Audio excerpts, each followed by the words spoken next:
Recording start in 5, 4, 3, 2, 1. Start. Mr. Vice Chairman, sir, I rise to support the motion of thanks for the President's address. I am not in the habit of attacking anybody, but in his address to the joint session of Parliament, the President, with great eloquence and lucidity, has put all the achievements of government. Also, he has thrown sufficient light on the future policy and programs of this government. There is hardly any field which he has not touched upon in this address. So, it is not necessary for me to elaborate on general issues which have already been included in the President's address because it is a catalogue of the achievements of this government. It is the duty of the opposition in pinpoint some loopholes no role to play in democracy. So we go there, here and otherwise they should not be agitated over what they say because a time will come when we have to take a vote on this and people will throw them out at the time of voting.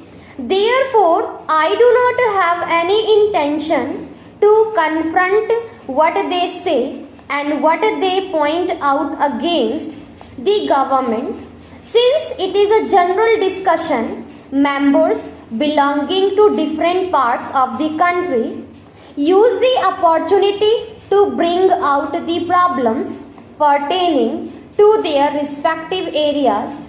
As you know, sir, from the northeastern region, we are very few, and since I represent that region, I want to elaborate on certain issues which confront this region because the other major issue in this country, like the problems of Punjab, Sri Lanka and agitation in UP, have overshadowed our problems. Therefore, I would like to highlight the specific problems which we are facing in the northeastern region.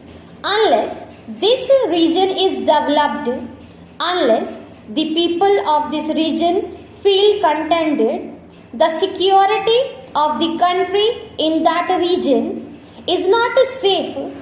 Therefore, I would like to draw the attention of the House and the members to the need to pay special attention to the very delicate and difficult problems which we face in that region.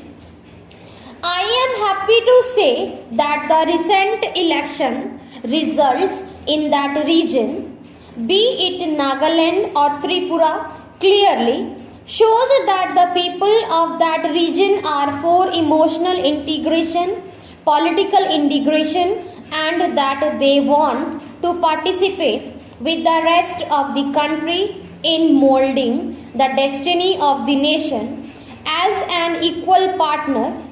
Sir, I want to point out some of the missing links which the President may have advertently or inadvertently omitted, some of the things which he should have included in the President's address. For example, the Prime Minister has declared that he has got an open mind for solution for all the problems of underground Nagas within the parameters of the Constitution of India. I would like to draw the attention of this House to the fact that the insurgency is still continuous in Nagaland, Manipur, even in Assam and Tripura. And you cannot just brush aside this kind of insurgency. It has been there since independence. Before independence, we tribals asserted our identity. We do not like to be swamped, or we do not want to be submerged by the majority community, and therefore we asserted our identity, our right to survive as a people, but it was construed as anti-national. But it was Pandit Jawaharlal Nehru who recognized this aspiration of the tribal people. Yes, small we are, it was he who had given us the political equality with the rest of the country. So, the tribal people shall never forget the Nehru family. Today I am saying this house, it was only because of Pandit Jawaharlal Nehru that I could be here today as member of parliament.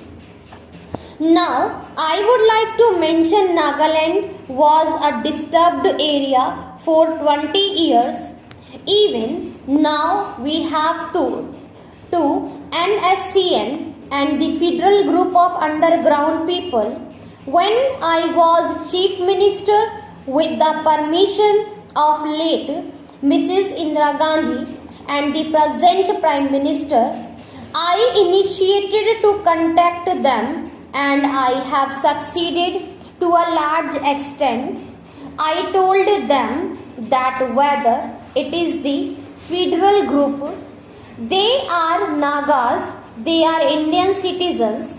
If we kill each other, it amounts to fratricide, it is civil war. How can you entertain civil war in your own state, among your own people, among your own brothers? So it is always good to bring them together, bring them to the talking table so that a solution can be worked out.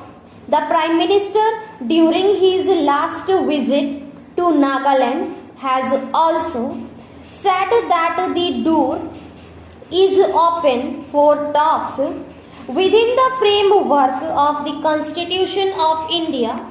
But at the same time, I read the paper that there will be a joint operation of the Burmese army and the Indian army. On the one side, you are saying you join us. On the other side again, you want to use dandas. Is it peaceful approach?